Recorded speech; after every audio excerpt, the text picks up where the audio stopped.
know it seems like we have a lot of time together today, but it goes by so quick. And I get that you may have questions afterwards, and I'm happy to entertain them. And I will ask if you have any general questions beyond what I'm talking about, save them to the end. We're going to, again, cover some activities where I want your participation in the chat. All right, gang, what do you see on the screen? So this is our first moment to jump into the chat. What do you see? What is that image that you see? So let's give you guys maybe about 15 seconds or so, 15 to 30 seconds. And Marianne, this is where I'll need you to help me out. So if you can, in maybe about 10 more seconds, let me know what some of the responses are. And that way I can keep this in full screen so everybody can see the screen. Someone said a vase. It could be a vase of some kind. A lot of people are saying that candlesticks. Very good, very good. And thanks, Marianne, thank you. So yes, you guys are nailing it. It is actually all of the above. So everything you have said is correct. If you look at the part that's in white of this image, that should look to you like a vase or maybe even a candlestick. But then if you look at the black silhouette, it should look like the faces of two men. So those of you that have said both, you're actually correct. Now, I'm pointing out something as we're getting into this discussion on blind spots. Notice that it's not so much what we look at, right? Because we're all looking at the exact same image. It's really about what do we see? So I have the quote here from Henry David Thoreau. The question is not what you look at, but what you see. And again, this is going to be very important into this full topic on blind spots and fair housing. But I bring this up because I call this a kaleidoscopic moment. Many of you may have children, grandchildren, or maybe you remember as a child looking through, the little kaleidoscope, and there was one image at the end of the kaleidoscope, but depending on the viewpoint, it could look very different. It's still one image, but the viewpoint made it look very different. And so here on our webinar today, I want to acknowledge that we all may have different viewpoints about all of these topics, and that is okay. This is a safe space. And again, throughout our time together, I'm going to have activities where I want you to participate, and I want you to be able to participate without fear, okay? So we're not here to criticize or condemn each other. We're just here to connect and to look at some of these principles. The last thing I want you to think about as we go through this is rattling your routines. And I have that on the screen on the right-hand side. What I would like you to do by the end of our time together is think about one thing in your routine that you're open to changing. And I'm going to give you some call to actions toward the end, but just think about it as we're going through this. Is there something in your routine that you could potentially change and ultimately help you be more in compliance with fair housing? So we'll look at all of those different things. All right.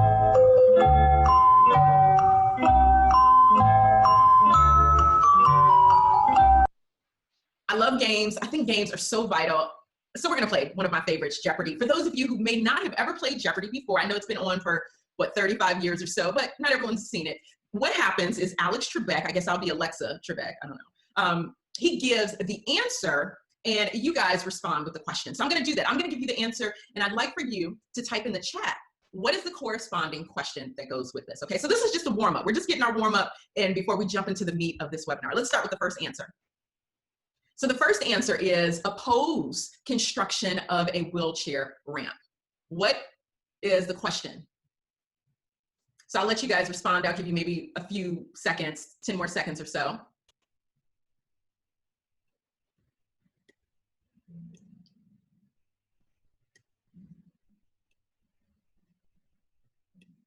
And Marianne, if you can, let me know maybe just one or two of the questions that you might see that are popping up. Sure. What is the fair housing violation?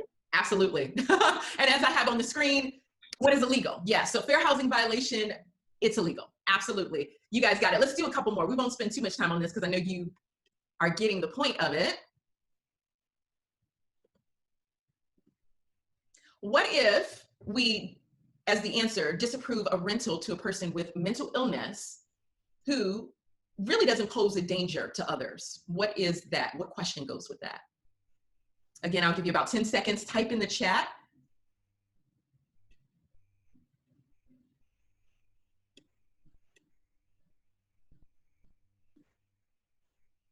Okay, Marianne, what are some of the responses?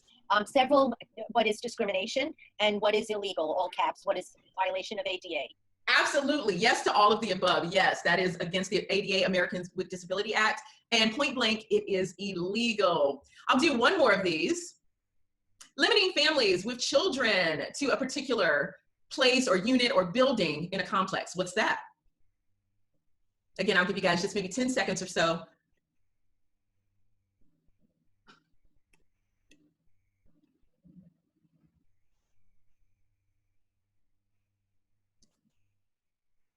Okay, Mary Ann, what are some of our responses? Several, again, are saying what is illegal and what's a violation of fair housing protected classes, familial status, and so on. Yep. You guys are nailing it. I love it. I love it. I love it. I love it. So it sounds like everyone that's responding has a pretty good handle on a lot of these fair housing issues, which means understanding our blind spots is even more important. And I'm going to talk about why in a moment, but let me just do a quick review for those of you that maybe some of the responses you heard, you didn't quite know why. Fair housing covers the big 7 that I have on the screen. So race, religion, familial status. And by the way, if you didn't know, familial status is our #1 violation as an industry. So some of us like to say, oh, I want to connect with empty nesters. And that's a no. That's a no, no, no. We don't do that, right? Or I want to connect with those that have large families because I want to sell large homes, and that's a no. Or divorcees, that's a no. Or the single ladies out there, or bachelors, no, no, no. So that's our #1 violation, and we really have to make sure we're paying attention because that's a blind spot for us. #4, sex, so gender, color, national origin, and handicap. These are the big 7 protected classes. And then I put down #8, including, depending on those of you I mentioned already, I love social media. I love helping people to market their business. And the one benefit about social media is you can get in front of people who aren't in your immediate network, people that you might never come across. But the problem with social media, because that's almost a double-edged sword, is you may get in front of people you would never normally come across. And perhaps you're connecting with people in other states, right? As they're relocating to your area. There are certain things that maybe not at the federal level are a protected class, but if you're a member of the National Association of Realtors, which I know you are, it is, such as gender identity. That's not protected yet under federal fair housing, but it is protected as a member of NAR. Also, military status. That's not a protected class in every state, but if you are marketing in other states, or maybe you have your license in other states. Some of us have licenses in multiple states. That means we need to be aware of that. So to help you out, I have on the screen under #8, you see that link. So bit.ly/mess-free states. What that link takes you to is a map of the United States. And within every state, it tells you protected classes. So again, for those of you that have licenses in multiple states, or maybe you're working with relocators from other states, these are things we need to be aware of so that we can stay out of trouble. And the ultimate thing we do that will keep us safe, typically, and I have it on the screen, I have at the very top, it says describe the property and your resources, right? So we can talk about the fact that maybe we have an arsenal of divorce attorneys without saying, I only work with divorcees, right? We can say, I have the military relocation designation without asking people, have you served? Which again, is an illegal statement in some states. So describing the property and our resources is a yes, but we never want to describe the people, meaning it's not our job to say, this 5-bedroom house would be perfect for XYZ. That's not our role. So the moment we start to do things like that, no, we are in a danger zone. But like I said, today I want to get beyond, I feel like some of the things that I've just mentioned as review, we're just reviewing. These are some of the bigger and broader things that for most of us, this is on our radar. But again, there are things that are in our blind spot. So let's talk about it. I know not everyone drives in New York. I get it for whatever reason, but I will appeal to those of you that do drive or have driven before. Have you ever been in the position where you've almost hit someone? Or maybe you actually did hit someone because they were in this blind spot. Have you ever had that happen? I'm sure you have. You don't have to worry about answering in the chat. I know this is something that for many of us is very relatable. Even if it happened when you were a new driver, many of us have had that jarring experience where we're drifting over, we're changing lanes, and yet we hear a horn blast because someone or something is on that side that we did not see. And I want to draw your attention to oftentimes when we notice this blind spot, we notice that, hey, for some reason, I can't see. Maybe it's a panel in the car, but I can't see that well on this side. Most of us, we become more sensitive to looking in that area. Okay, so I'm going somewhere with this. But again, so the question I have on the screen, you don't have to type in the chat, but just think about it. How did your attention to the blind spot change after having an accident or almost having an accident? How did your attention change? Again, for most of us, we now are probably almost obsessing over that area because we know, okay, this is an area that I don't see that well in. Well, let me give you my own story, guys. Okay, so this fire hot red Camaro, I got a chance to drive. It's not my car. I got a chance to drive it. I have a friend whose younger sister was headed back. We're in Atlanta, headed from Atlanta to Michigan, which is where I'm from. She's from. And she was going to ride by herself in this fire hot red Camaro. And I said, hey, no, I'm off. I don't want you driving by yourself. Again, she's a lot younger. And I know some of you probably understand this. Maybe even in your family, you have maybe a child that is in college and another child that's in diapers, right? So that's how she and her sister were. So we're decades apart. So anyway, she's a fairly new driver. I said, hey, I will go with you. She picks me up and throws me the keys. So I'm going to drive our first leg back to Michigan. And before I get in the car, she warns me. She stops me. She's like, Lee, this car has a major blind spot on the passenger side. Now, for those of you that may have a Camaro, been in a Camaro, you probably know exactly what I'm talking about. And I even have on the screen a circle going around that back window so you can see it is hard to see out of. So I could have, the interesting thing was I could have gotten offended because like I said, she's decades younger than me, to the point where if I had been a different person, I might have said, what do you think you're talking to? I've been driving for as long as you've been alive. I know how to get in a car and check for blind spots, right? I could have taken that position. I didn't. When she said what she said, I immediately, when I got in the car, I looked over my right shoulder and I was like, how do people not get in accidents in a Camaro all the time? Because that panel back there, the image I have on the screen is not doing it justice, but it is hard to see. Like I almost, you almost want to stand out the sunroof because this blind spot in this car is huge. So anyway, I did not take a position of, you're attacking me. You're attacking my ability to drive. You're attacking the fact that I'm older than you, right? I could have. And honestly, I know it may sound like as I'm giving this example, that's very far-fetched, but it's not. And I can see how if I'd been a different person, I could have taken offense. So I have on the screen, I could have said, hey, are you calling me a bad driver? And again, I've been driving for almost as long as you've been alive. The nerve, I can obviously see a 2-ton vehicle next to me, but I really couldn't.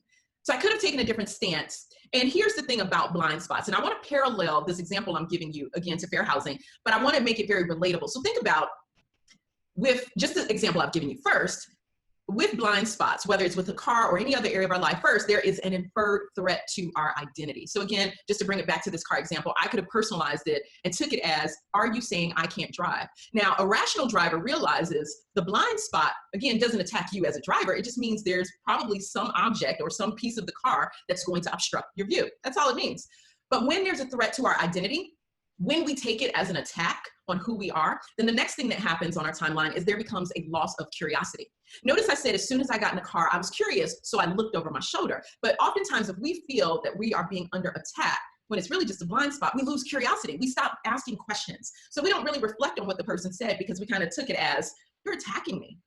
Next, once we see it as an attack and we lose curiosity, the thing that is very obvious, like a 2-ton Mack truck being on this side, isn't as obvious to us anymore. And the interesting thing is, even though people from other perspectives and other viewpoints can see this blaringly large object like a Mack truck, depending on where I'm sitting in this vehicle, because of this obstruction, I'm just not gonna be able to see it. It's not any reflection of my identity. There's a blind spot that anyone who gets in this car is subject to dealing with, right? So the obvious isn't obvious. And then of course, what unfortunately will happen is we almost get in an accident, or maybe we get into an accident. So we're driving on I-75, if you're familiar with I-75, from Atlanta to Detroit is a straight shot, but it's kind of treacherous. So there's a lot of trucks on an interstate. You guys know that. So on I-75, there's trucks whizzing by.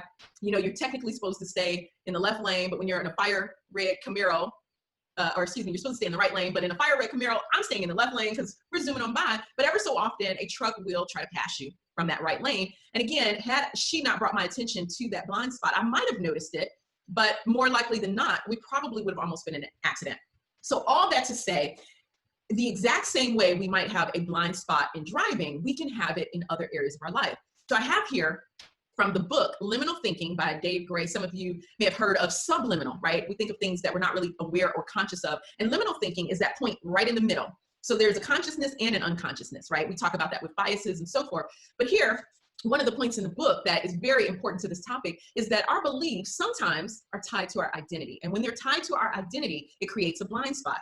Again, before I jump into what this means for fair housing, let me just tie it back to this Camaro example. So if I had allowed her telling me there was a blind spot, if I allowed that to be tied to my identity, which would mean you think I can't drive, you think I'm a bad driver, then I've got to counter that, right? Most of us, right? We're not going to just lay back and get hit and be against the ropes. We're going to come out swinging, most of us. So I have on the screen the if-then statement. If I'm not a bad driver, so if I'm defending my identity, then the next line, then I don't have anything to change. So I just allowed this blind spot to take root and probably be something that causes a problem. Versus I could take what she said as, hey, if I have blind spots, then there are areas I can pay more attention to noticing. So if I have a blind spot, I can be objective, I can be empathetic, and then I can pay more attention, which means now I'm going to minimize those blind spots. So I know I've given a lot of time to this example because I just really want to drive this home before we get into the fair housing piece of this. So is it plausible for those of you that are drivers and you can admit that you have had blind spots that have potentially caused an accident or at least jarred you to the point where you thought you might have had an accident, but you didn't. Is it plausible to say that we have blind spots in other areas beyond driving? Yes, yes, and absolutely yes. So here in America, one of our blind spots as a country has been housing, fair housing in particular. And fair housing has been an outcry of America's blind spot. What was this blind spot? I'm gonna, like I said earlier, I don't want to make this a history lesson. I want to make this very actionable for you, but I do want to delve into the history just a little bit, just a little bit. So you guys know from pre-license classes that we've taken, even if for you, maybe that was 20 or 30 years ago, but you know, governmental restrictions and bank redlining have ignited and nationalized really the simmering embers of private prejudice and real estate steering. So things that were happening maybe at a very personal and private level, maybe only in certain communities because of redlining, as well as things that came from our federal government, it then became codified, federalized, and nationalized. So let's do another activity really quickly, guys. Okay, we're gonna play 2 truths and a lie. I'm gonna read 3 things, and out of the 3 things, I want you to identify which one is the lie. Just type it into the chat box. Don't type the entire sentence. Notice that each section here, I have headings. So the melting pot is one, public policy is another. So you'll just type in the heading. But let's do this really quickly. So I'm gonna read the left side of the screen, the 3 things on the left side of the screen, and you identify which one is the lie. Okay, so the first one, the melting pot. In the early 1930s, many urban neighborhoods in the US were populated by both white, which was largely immigrant, and Black working classes. Think about it, is that true or false? Let me read the next 2 though. Public policy. President FDR's New Deal programs beginning in 1933 segregated some of these previously integrated urban neighborhoods. Think about that one. Is that true or false? And then the last of this 3, concentrated poverty. Public housing began as a way to help the poor. So out of those 3, which one is the lie? Just simply type in the heading, and I'll give you guys 10, 15 seconds to start identifying out of those 3. So is it the melting pot, public policy, or concentrated poverty? Hey, Mary Ann, do you see any responses? Which one seems to be coming up the most, if you notice it? Melting pot seems to be the one coming up. Okay, good line of reasoning, guys. The one that is actually false is concentrated poverty. So the last one, which says public housing began as a way to help the poor, is not correct. Absolutely not. Again, I don't want to make this too much of a history lesson, but as some of you may know, have read about, I'm sure none of you are old enough to remember, but during the Great Depression, there was an influx, particularly in areas like you're in. I'm from Detroit area. So these areas where there was industry. So like in Michigan, you had Ford Motor Company. So all of these different places where there was industry, there was an influx of workers. And with this influx of workers meant, as we know, a housing shortage, right? You can't keep up with demand. So they started creating public housing actually for the working class. It was for the working class. You actually had to have a very good job. You had to do all of the things that we look at today when people are buying and selling real estate. So that is the one that is false on our screen. So that means though, and this is a little scary, the melting pot, that's true. Public policy, that's true. It's a little alarming. And again, these are just the reasons why fair housing came to be. Let's look at the second column and do 2 truths and a lie with this. And then we'll break away from our history lesson and get into what the blind spots are today. So first, I'll start off with unequal access. So think about, is this true or false? The FHA, yes, that FHA, the one that some of our clients, depending on who you work with, may be using for loans, the VA. Yes, that same VA began as institutions that would not insure mortgages for whites who live in an integrated or diverse neighborhood. Is that true or false? Think about it. The second one, covenants of color. The FHA and VA recommended private developers include deed restrictions that no properties would be sold, leased, rented, or occupied by any other than those of the Caucasian race. And then lastly, new legislation. The FHA stopped its discriminatory practices in 1868. Which of those 3 is the lie? I'll give you guys a few seconds to respond. So let's just take a few seconds. Unequal access, covenants of color, or new legislation. Okay, Mary Ann, what seems to be the most popular response as the lie? New legislation. Absolutely, absolutely. Good job, guys. So the FHA, as many of you probably realize, wasn't even around in 1868, so it definitely didn't end. But again, the scary part is that means the other 2, they are true. They are true. And again, I did that article for Inman a couple of weeks ago about how the fact that there goes the neighborhood and that sentiment really, as a result of some of the federal legislation and the institutions saying, hey, if you're white and you live in a neighborhood with someone of color, your property value is gone. We're not going to give you a loan if you want to move in. There were so many things that happened, and I've got several books that kind of identify these verifiable things that happened you can understand why, unfortunately, our nation was in the shape that it was in. So again, with all of that being said, fair housing came out of all of this as a result, because you really had a lot of people who were working for good companies like Ford Motor Company and making a substantial income, but just did not have the same opportunities. That's our history, but I get it. Some of us are like, well, hey, what about today? The system I have on the screen has been discriminatory, absolutely. And I know many of us are wondering, am I part of the problem because I am part of the system that I did not create? And what I want to bring us back to is with our identity. If we make this an identity issue, then our threat mode turns on, right? If we make this, I'm a part of the problem, I am the problem, our threat mode turns on. And then we start to say things like, well, I didn't create the system. Why? Because our defenses are up. Our defense mechanism is up. And remember, just again, going back to the Camaro example, I could take her telling me this blind spot existed for just information, or I could take it as an attack on my identity. And so unfortunately, when we say things like, well, I didn't create the system, we're putting up a wall and saying, hey, this is an attack on my identity. Or we can say things like, I have children, or I have grandchildren, like in our Jeopardy game, when someone that maybe has a lot of children tries to accuse us of discriminating against them. And our default is, but I have children, I have grandchildren. Or I show properties that have ramps if someone that has a handicap feels like they have not been included. Or the next one, Chinese investors love me if someone accuses us of not working with other nationalities. Or I have a Muslim neighbor. Of course, I'm not discriminatory against them, right? So if someone says that we're discriminating based on religion, and we start to, instead of looking at our blind spots, we take a defense standpoint. Or my best friend is Black, I only see green, I'm not prejudiced, and of course, don't label me. These are all statements that for many of us, and like I said, I want this to be a safe space, and notice that this is not relegated to just racism or any one of the 7 protected classes. I really wanted to include all of them, which means all of us have an opportunity of having blind spots. And it's up to us to identify, will I make this an attack on me, or will I see this as an opportunity to improve? So I have on the screen identity attack versus area of improvement. So we can say things again to protect our identity and say, I'm not prejudiced.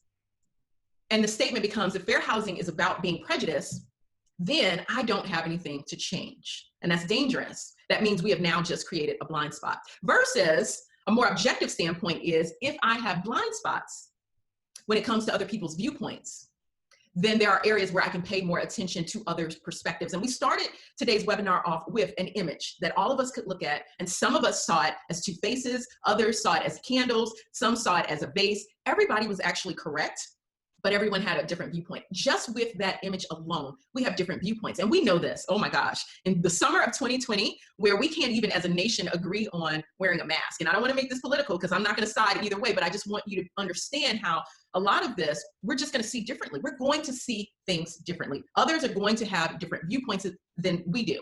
And that's valid. That's the key. It's valid. The bigger issue is, are we willing to pay more attention to other people's perspectives? That's what this ultimately comes down to. Let's play another game, guys. My favorite, Family Feud. I want to play a game here because I feel like this is getting a little heavy, and I don't, again, want anyone to be here and feel attacked, and I want everyone to feel safe. So let's play this game. You can share your responses in the chat, and we'll see what answers come up. So with this game, I want to jump into what are some of our blind spots with fair housing. Top 5 answers are on the board. Normally I separate us into teams, but I won't do any of that since this is more webinar style. But you can just type into the chat, what are some of the things that you think are our blind spots? Based on the discussion I've had so far, what are our blind spots when it comes to fair housing? Let me give you guys a few moments to respond. So type whatever you think into the chat. Again, it's a safe space. We're all friends here. We're all fellow realtors. And again, I'm so thankful to be here with you guys. So type in some responses, and then we'll just go through what the top 5 blind spots we have are. And as you're doing that, I do want to just mention again that I started this off that I want to rattle our routines. So as we start to walk through what these blind spots are, I want to challenge you to think about, again, what is something in maybe your routine that you can do differently? And I want to point out that of just the big 7 of federal fair housing, all of us can have blind spots, okay? All right, Marianne, are there any responses? Let's just start with one. If you see maybe something that's duplicated or. Yes, we have race.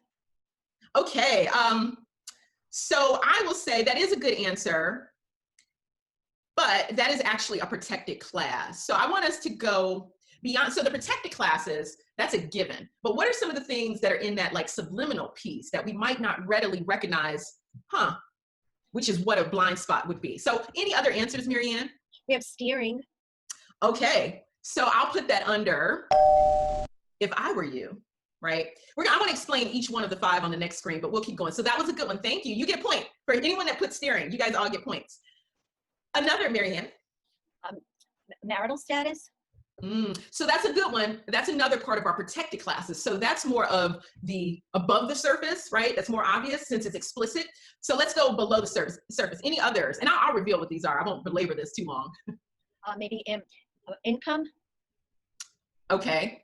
That actually, the interesting thing about our industry, and I do want to speak to this, guys, income is something that we absolutely, you guys know this, we have to be able to qualify people, right? We have to know that you can actually afford if you're buying the home or renting a property that you can afford it.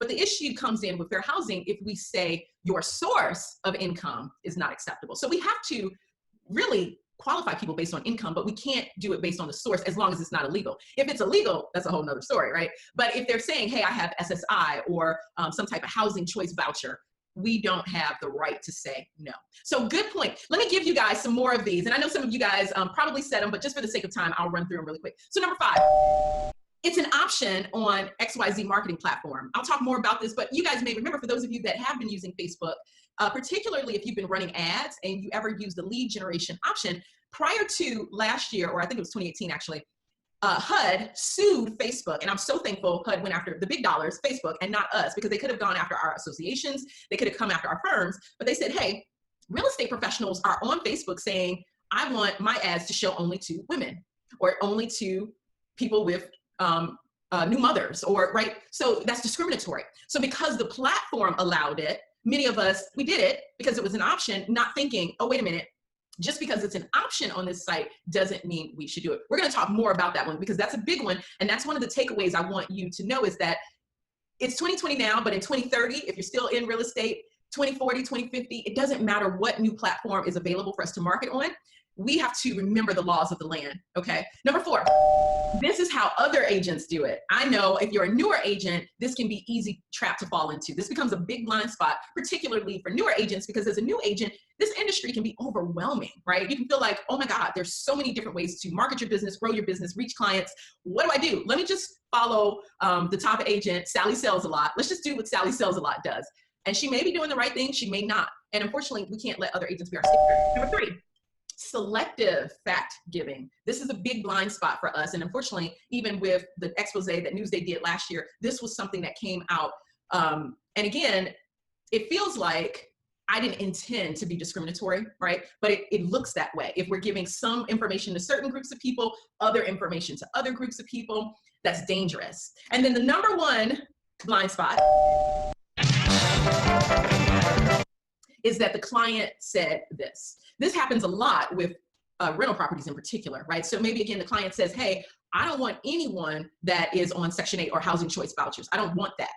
And I have on the screen here just a response to these blind spots. What do we do? So let's start with the one I ended on. This is what the client said. So on the left-hand side, clients are not always acquainted with the law. And that's where our value comes in. That's why they need us. As much as people are trying to act like we are extinct and they're trying to disrupt our industry, this is one of the very reasons, because if they don't do this every day, which many of them don't, they don't have time to keep up with these laws. So this is our job. This is what we're keeping our license for. You know, we're able to say, hey, I've done a certain amount of hours on these different laws. I know this stuff.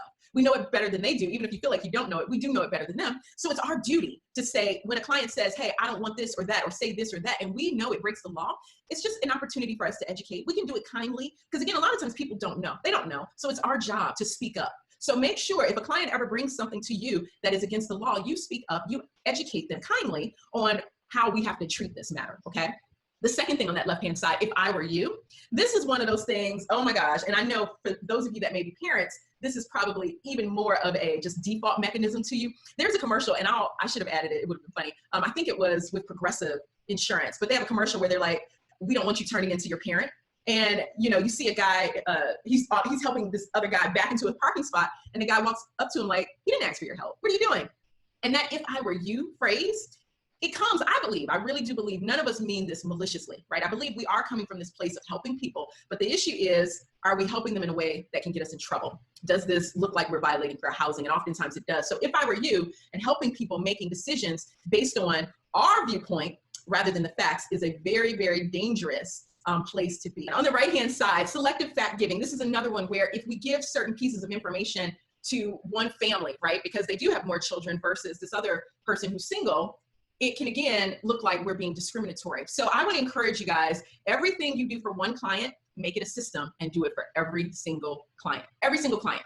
I know that may feel a little not just redundant, but like it's an overkill, right? Like we're just giving out too much information, but that is so much better than, again, someone being able to verify that, hey, you didn't give me the same information you were giving them.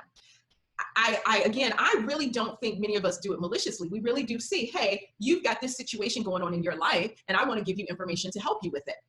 But the issue is there may be someone else who has that same issue. Maybe they didn't bring it up. And if we give out the same information to everyone and let them decide what's relevant for them, what's not, we are in a much safer place than if we try to decipher for them. So make sure you systemize everything you're giving out to clients. And if you decide I want to start giving this out to one client, make sure you just now give it out to everyone. The next one, this is how other agents do it. I know many of us have probably said or heard, if Johnny jumped off the bridge, would you do it too?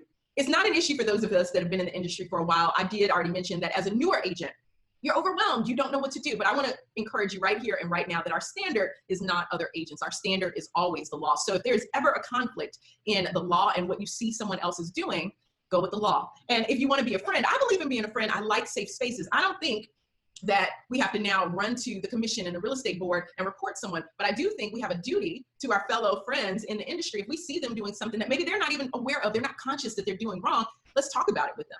That's the type of person I am. I don't like to rat people out when I can give them an opportunity to make the correction. And then last thing on this slide, if a certain platform gives us the option to select or deselect any protected class, I want you to make sure you ignore that part of that program. That's going to be critical because, again, like I mentioned just with Facebook, they had to pay, I think it was $1 billion or maybe $2 billion, but it was $1 billion, at least $1 billion that they had to pay. Now for them, because they have such deep pockets, it was only like a month of their income. So it was like no big deal. But again, HUD could have decided to come after our associations, after our firms, because we were the ones actually doing the violations. And I'm so thankful because I could see it being a huge financial strain on our industry. So instead of saying that was just on Facebook, we now have to transfer this mindset to every platform you're on, not just social media. You could even be using an MLS system. I've talked to people, I'm so privileged to be able to train throughout the nation and in other countries, but just in our own country, we have some MLSs that have very antiquated verbiage that can get us in trouble if the right person has a problem with it and they want to take it to HUD. So please, just because the platform gives it as an option doesn't mean we have to use it. I mentioned I want you guys to be able to rattle up your routines. So let's shake some things up. You don't have to try to do all of these things, but like I said, if you can walk away with just one thing that you're going to change in your business, I'm a happy camper. One thing, I've already mentioned this, but I want to reiterate it. Let's correct instead of just cringing, right? So if a client says, again, let me stick with the rental market. So if they say, hey, I don't want someone that's on Section 8 or has some type of voucher or SSI, then it's our job to inform them, educate them of the law, correct them, and then go a step beyond that. And let's take that scenario and use it as a teachable moment. So I have on the screen that you can use it as an anonymous teachable moment, right? We're not calling anybody out and using names, but we can use it on social media, in newsletters. We can use it in our marketing. It does two things. First, it educates those we're working with. Also, it gives them peace of mind that we are people of integrity who are following the law. We're not shysters. We're not just trying to get over on them. And that, again, gives people a sense of peace of mind, really. So that's one thing I would encourage. If you've never tried that before, use these teachable moments. Secondarily, stick with the facts. I've already mentioned this before, but I want to say again, it's the law, not other agents, not other platforms that are our standard. Our standard is the law. And if you feel like, you know what, I took pre-license eons ago, many moons ago, and maybe you're someone even that's been grandfathered in, right? So you don't have to necessarily take continuing education like some other agents. Whatever your situation may be, you can stay current on the law, whether or not you're taking classes. I would hope you take classes, but even if you can't, there are things that happen in between classes that I want you to be able to keep up with. So I have on the screen 4 of my favorite tech tools to help you stay current on legal changes. Like even what's happening right now in New York, in you guys' area, even though I'm in Georgia, I know all about everything that's happening because I'm getting alerts. So I use feed.ly. So that's on the screen right now, feed.ly, Google Alerts, mention.com. And I also like a site, I didn't put it on the screen, but I'll mention it. It's called answerthepublic.com, answerthepublic.com. All four of those sites will allow you to just type in keywords. You type in maybe the target market you work with or the demographics that you work with, not necessarily, well, you could even just type in fair housing into any one of these platforms and set up an alert where you get maybe a daily alert, weekly alert, whatever is comfortable for you to keep up with, but you can get alerts on all the changes that are being made. And you can even see, and what I like to see, partially because I'm a trainer, but I like to just be in the know of this stuff, are the cases that come up. What are people getting in trouble for? Like I mentioned earlier, familial status is our #1 violation. And I know that because I'm seeing all of the reports and citations being made. So these are things that you can see as well. I don't have any special tools. I'm giving you the very things that I like to use. The third thing I'd like to mention in order to rattle our routines is stay a creature of good habit. I've said this already, but I want to reiterate. What you do for one client, do for every single client, every single time. No if, no ands, no buts, no exceptions. If you do it for one, you do it for all. The more we remember that, the less blind spots will affect us. So for many of us, that may mean maybe we need better systems to be consistent. Some of you, your firms offer great CRMs that maybe you haven't quite started using. Now would be the opportunity so that you're sending out, whether it's by email, whether it's by text message, whether it's what you're posting on social media, whether it's what you're mailing to people. We need it to be consistently the same message to everyone every single time. So use your CRM. If you're not, I also have two other apps to help you on the screen. IFTTT. It stands for if this, then that. This is one of my favorite apps because, as well as Zapier or Zapier, I don't know, I think they call it Zapier. It's on the screen, but what both of these apps will do, they will connect with the systems you use already. For example, I use Gmail, I use Facebook apps. So what Zapier will do is anytime I get a lead on Facebook, instead of me manually having to go in and send that person a message, it will automatically send them a message through my Gmail. And it can be done in a way where, again, I've made a system out of this. So every message is the same to everyone, and no one can say I'm treating anyone differently. All right, gang. I feel like this has been so much. So I hope I haven't overwhelmed you, but I would love to hear any questions or thoughts or concerns that you have since we've gone through this. Thanks for having me. Marianne, I'll let you take over. Okay. Let's see. We just have two. Somebody's asking, when I ask for a showing of a rental, the listing agent asks for a credit report and income verification before the showing. Is there a right way to do that? So good question. I would really say this goes back to what I just said about anything we do for one, we do it every single time, okay? So if you're gonna make that a rule, and if that's something your seller's requiring, there's nothing wrong with that. But you've gotta make sure that every single person that applies for that property, they have to do it. There's no exceptions. And again, it wouldn't hurt if this is just included in your marketing. The more you can be transparent about this rule, the safer you and your client will be. I hope that helps. I think so. Another question is, so if I want to specialize in move up seller or buyers, how can I do that legally? Yes, that's one of my favorites. So with move up, anyone that's moving up, what we need to default to, or maybe they're downsizing, right? Especially with what's going on with the pandemic, either direction, moving up, downsizing, both of those phrases, believe it or not, thumbs up. We can talk about someone that needs to move up or downsize all day long. The issue comes in when we start to specify what it looks like to move up. So if we start to specify you're moving up because you're having twins, or your parents need to move in with you, or whatever, right? The moment we start to describe the people, which is what I mentioned a little bit earlier, that's when we get in trouble. So we can say move up, we can say downsize, because that does not touch you in any protected class. The key is to not describe who that looks like. I know that can get a little tricky with your marketing, so I welcome more questions about that. Or again, I've got on the screen my contact information, so if you even want to shoot me emails about that, we can talk about it. Or even if you have examples of your marketing and you want me to take a look, I'm happy to do that as well. So I have to come on screen to thank you. Now I know what they mean in the bio about the aha moment. And thank you for taking so much time to make the presentation so interactive and so interesting. And I know that this will not be the last time that our paths will cross. On behalf of the Long Island Board of Realtors and all our members, we want to thank you so much for this presentation. And